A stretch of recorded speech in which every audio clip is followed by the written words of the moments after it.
Magandang umaga, Pilipinas. Narito po ang update kay Bagyong Wilma. As of 4 a.m. ngayong araw, huling nakita ang kanyang sentro sa layong 245 km silangan ng Borongan City, Eastern Samar. Taglay pa rin ang lakas ng hangin na 45 km per hour near the center at pagbugso po na umaabot sa 55 km per hour. Medyo bumilis ang kanyang pagkilos. Ngayon nga po ay 20 km per hour na ang kanyang movement at ang kanyang direksyon ay west-southwestward pa rin o pakanluran, timog-kanluran. Bagamat nasa dagat pa rin ang kanyang sentro, sa kasalukuyan ay nakakaranas na nga po ng malakas hanggang sa matitinding pagbuhos ng ulan. Ang malaking bahagi ng Visayas at Southern Luzon, maging ang ilang bahagi ng northern portion ng Mindanao. Dahil nga po yan sa ating pag-aanalisa, itong si Bagyong Wilma, medyo sheared pa po siya. Ibig sabihin, disrupted pa ang kanyang vertical structure.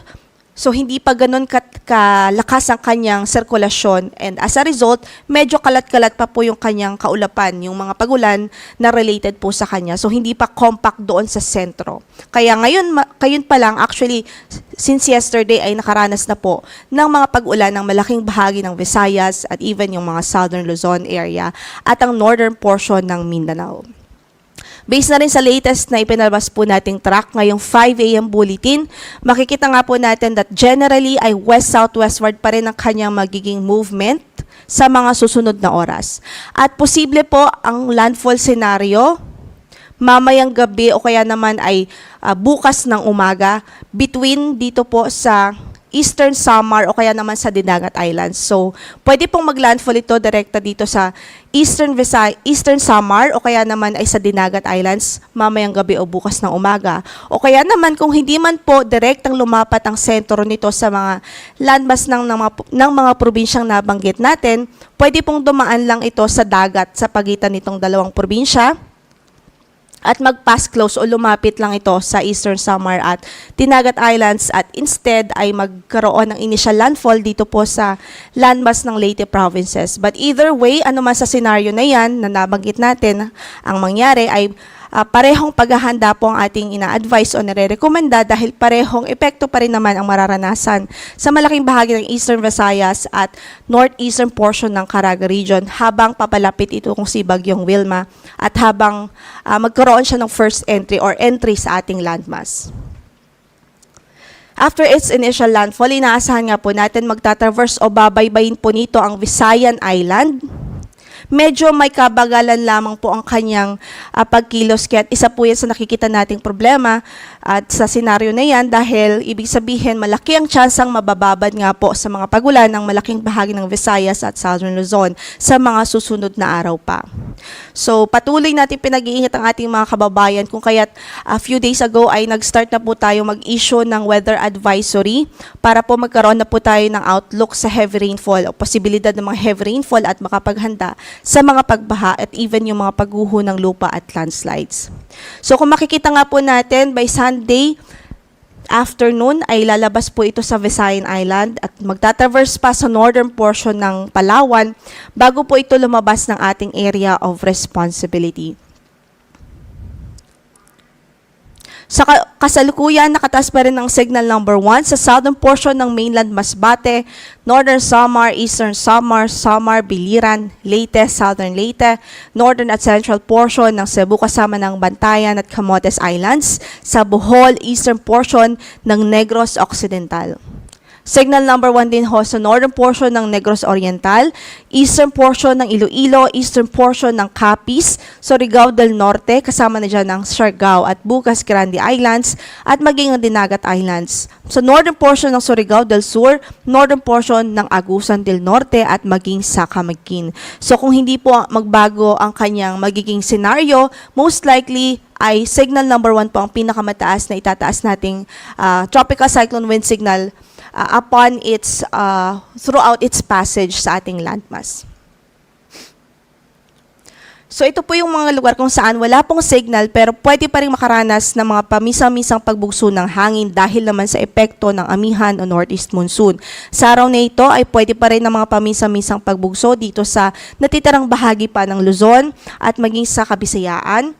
Then tomorrow, most of Luzon areas pa rin, Visayas at Zamboanga Peninsula. And by Sunday, most of Luzon, Visayas, Zamboanga Peninsula at maging sa Misamis Occidental.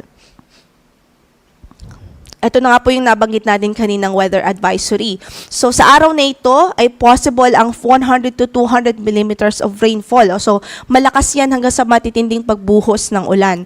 Dito po sa Catanduanes, Albay, Sorsogon, Masbate, Northern Samar, Eastern Samar, Biliran, Leyte at Southern Leyte. Parehong epekto po yan, epekto ng shear line dito po sa Bicol region at epekto naman ni Tropical Depression Wilma dito sa Eastern Visayas. So sa mga nabanggit nating lugar, numerous flooding is possible, especially sa mga low-lying areas at sa mga lugar na kung saan ay malalapit po sa ilog dahil kumbaga mas mataas po yung tsansa ng mga pagbaha doon. Samantala, 50 to 100 millimeters of rainfall naman dito sa Camarines Sur, Capiz, Iloilo, Guimaras, Negros Occidental, Negros Oriental, Cebu, Bohol, Siquijor, Camiguin, Agusan del Norte, Surigao del Norte, Dinagat Islands, Misamis Oriental, Misamis Occidental at maging sa Lanao del Norte. So ibig sabihin, posible din ng mga localized flooding dyan, especially sa mga low-lying areas. Kaya patuloy natin pinag-iingat ang ating mga kababayan, maging vigilant po tayo, maging alerto sa mga posibilidad ho ng flash floods at even yung mga landslides o yung pagguho ng lupa sa mga mountainous areas o bulubunduking lugar. By tomorrow, possible pa rin ang 100 to 200 millimeters of rainfall at actually, dumami pa yung lugar kung saan ay inaasahan nating malalakas hanggang sa matitindi ang pagbuhos ng ulan dahil nga po, mas malapit na po dyan si Bagyong Wilma. So dito po sa Catanduanes, Camarines Sur, Albay, Sorsogon, Northern Samar, Masbate, Biliran, Leyte, Cebu, Negros Occidental, dito sa Iloilo, Capiz, Aklan at maging sa Romblon. Inaasahan nga natin ng 100 to 200 millimeters of rainfall for tomorrow. And for 50 to 100 millimeters of rainfall naman sa Eastern Samar, sa Dinagat Islands, Surigao del Norte, Southern Leyte, Bohol, Negros Oriental, Antique, Oriental Mindoro, Marinduque, Quezon, maging sa Camarines Norte.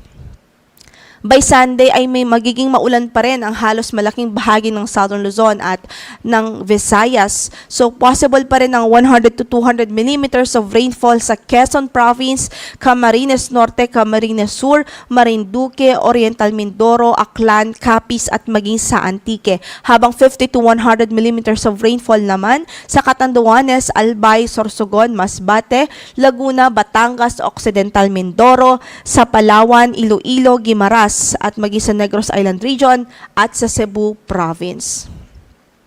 Gayon din, nakatas ang ating gale warning ngayon sa malaking bahagi ng ating mga baybaying dagat sa halos buong Northern Luzon, sa Eastern Seaboard ng Central Luzon at Eastern Seaboard ng Southern Luzon, maging sa Eastern Seaboard ng Visayas. So sa mga nabanggit nating lugar, hindi pa rin natin ina-advise na pumalaot, lalong-lalo po yung mga maliliit na sasakyang pandagat dahil delikado po, dahil maalon hanggang sa napakaalon ng kondisyon ng ating karagatan doon. Yan muna ang latest mula dito sa Pag-asa. Ito po si Lori de la Cruz Galicia. Magandang araw po at mag-antabay po tayo sa mga updates ng Pag-asa.